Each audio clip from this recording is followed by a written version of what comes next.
So guys, let's get started with some tips for beginners. So you want to start your first grow, you're not sure what to do.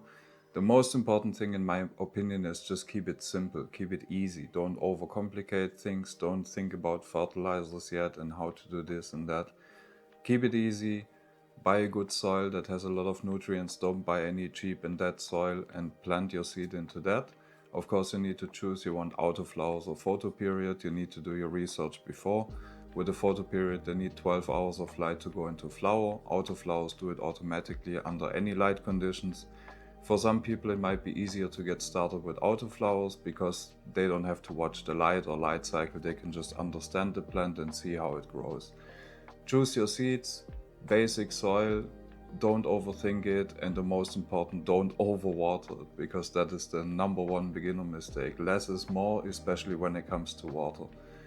Choose your pot size, maybe go with fabric pots to avoid overwatering anyway in the later stages, because they dry out a bit faster and they create better aeration as well.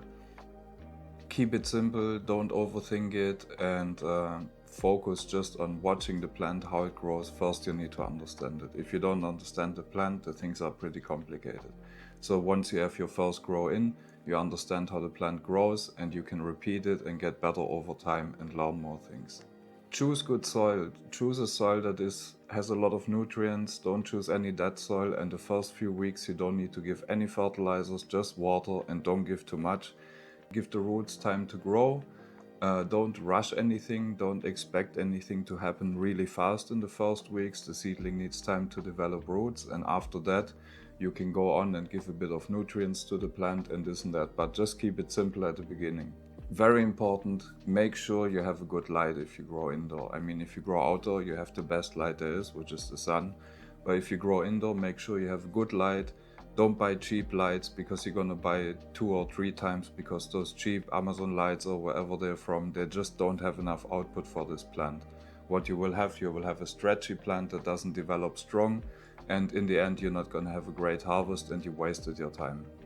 Enjoy the process, don't overthink the stuff, just follow the basics with a good soil, good genetics, and don't overwater at the beginning, and just enjoy the process of learning how the plant grows and how it develops. Overwatering, the number one mistake that people make. Don't give too much water. Less water is better for the plant than too much water. Overwatered plants don't get any oxygen to the roots and they're causing a lot of trouble for the plant. So rather keep the water on the lower side, don't water too much, and make sure the plant has time to develop roots, and then later on you will adjust the amount of water accordingly.